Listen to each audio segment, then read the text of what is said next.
নমস্কার বন্ধুরা, GK cooking হাউসে সবাইকে স্বাগত। আমি আজকে চিতল মাছের রেসিপি নিয়ে আপনাদের সামনে চলে এসেছি। আমি চিতল মাছ ভালো করে ধুয়ে পরিষ্কার করে নিয়েছি। আর এখানে কতটুক মাছ আছে আমি ঠিক জানি না। আমি রেসিপির জন্য দুটি মাঝারি সাইজের টমেটো কেটে নিয়েছি। কেটে নিয়ে আমি গুটিগুলো ফেলে দিয়েছি। আর নিয়েছি 3টি মাঝারি সাইজের আলু। আমি আলু এইভাবে কেটে জলে ভিজিয়ে রেখে দিয়েছি। এখন যাব মশলাতে। আমি মশলাটা করে নেব। আমি মিক্সার জার নিয়েছি, দিয়ে দিয়েছি আদা আর একটি মাঝারি সাইজের পেঁয়াজ কেটে দিয়ে দিয়েছি। 1 চামচ গোটা ধনে আর 1 চামচ দিয়ে দেব গোটা জিরে। আমি এখানে রসুন ব্যবহার করব না, আমি পেস্টটা করে নিয়েছি। এখন আমি মাছগুলোকে হলুদ নুন দিয়ে মেখে নেব। মাছগুলো আমি ভেজে নেব। আজকে টমেটো আর আলুর ঝোল হবে, যদিও একটু অন্য ধরনের হবে, যেটা সব সময় ঘরে একটু সিম্পলভাবে হয় বা একটু কমন সবারই, কিন্তু তার থেকে একটু আজকের ঝোলটাই বেলেগ হবে, মানে অন্য ধরনের হবে। বন্ধুরা, আপনাদের কাছে আমার অনুরোধ রইল, আমার ভিডিওটা দেখে আপনারা আমাকে সাপোর্ট করেন, সাবস্ক্রাইব করে দিন। আর আপনাদের সাপোর্টে আমার মনটা খুবই ভালো লাগে। আর যখন আপনারা আমাকে সাপোর্ট করেন না, তখন কিন্তু আমার মনটা খুবই ভেঙে যায়।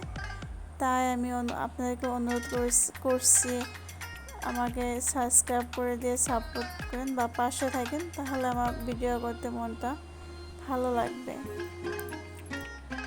আমার মাছ ভাজা প্রায় হয়ে গিয়েছে। আমি মাছগুলো উঠিয়ে নেব। আমি এখন এই তেলের মধ্যে আলু ভেজে নেব। খুব বেশি ভাজবো না, সামান্য ভেজে নেব। আর আমি আলুর ভাজায় নুন হলুদ কিছুই দেবো না, শুধু আলু হালকা করে ভেজে নেব। আলু ভাজা হয়ে গিয়েছে। এখন আমি টমেটোগুলো হালকা ভেজে নেব। এতেও আমি নুন বা হলুদ কিছুই দেব না, শুধু টমেটোগুলো হালকা করে ভেজে নেব। আমার টমেটোগুলো ভাজা হয়ে গিয়েছে। আমি চুলাতে কড়া বসিয়ে দিয়েছি, দিয়ে দিলাম তেল। আমার তেলটা গরম হয়ে আসলে এর থেকে আমি 2 চামচের মতো তেল উঠিয়ে রাখবো। তেলটা গরম হয়ে গেছে, তাই আমি 2 চামচের মতো তেল উঠিয়ে রেখে দিলাম, পরে লাগবে আমার। আর এই তেলের মধ্যে দিয়ে দিব একটি তেজপাত আর গোটা জিরে। আমি আপনাদেরকে দেখাতে পারি না, খুবই দুঃখিত। আর করে রাখা যে মশলাটা আমি তেলের মধ্যে দিয়ে দিলাম। আর এই মশলাটা ভালো করে কষিয়ে নেব।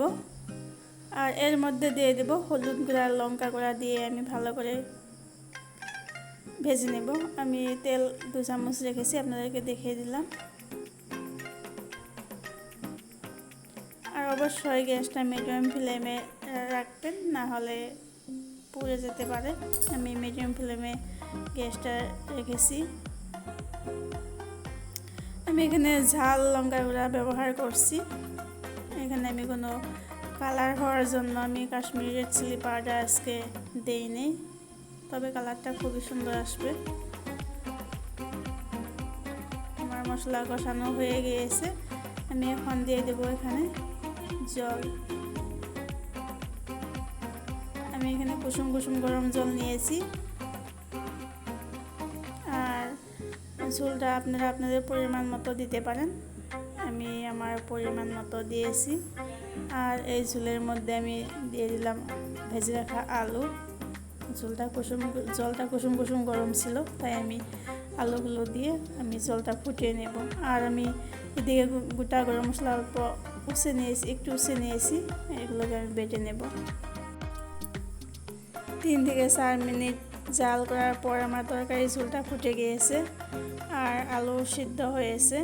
আমি এখন দিয়ে দেব পরিমাণ মতো নুন। আমি আগে নুন দিছিলাম না, বা আপনারা নুনটা আলু দেওয়ার সাথে সাথে দিয়ে দিতে পারেন। আমি তবে এখন দিয়ে দেব। আর দিয়ে দেব ভেজে রাখা মাছ। ঝোলটা অনেকই গাঢ় হয়ে আসছে। আমি গ্যাসের মিডিয়ামটা হাই করে দিয়েছি। আর ভেজে রাখা মাছ দিয়ে দিব, তার সাথে সাথে ভেজে রাখা টমেটো দিয়ে দিব। একসাথে মাছ আর টমেটো দিয়ে দিয়েছি। দেখুন আমার তরকারি কালারটা কত সুন্দর হয়েছে, আর টমেটোগুলো ভালো করে সিদ্ধ হয়ে গিয়েছে। আগে ভাজার সময় সিদ্ধ হয়ে গেছিলো, এখন আরও সিদ্ধ হয়ে গিয়েছে।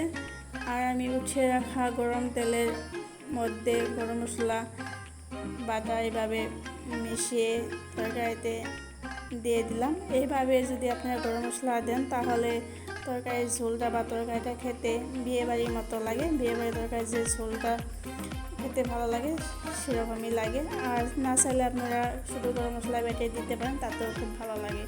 আর এইভাবে যদি তেলের সাথে গরম মশলাটা দিয়ে দেন তাহলে খেতে একটু অন্যরকম লাগে।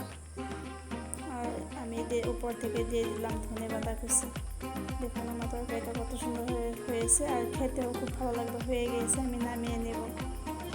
তো বন্ধুরা, আমার ভিডিও যদি আপনাদের সত্যি ভালো লেগে থাকে আমাকে সাবস্ক্রাইব করে মনে উৎসাহটা বাড়িয়ে দেবেন, সেটাই আমার আপনাদের কাছে অনুরোধ বা আশা রইল। দেখুন কি সুন্দর হয়েছে তরকারি। তো ভালো থাকবেন, নিজে খেয়াল রাখবেন, সুস্থ থাকবেন। আবার আসবো পরের ভিডিও নিয়ে। Bye bye.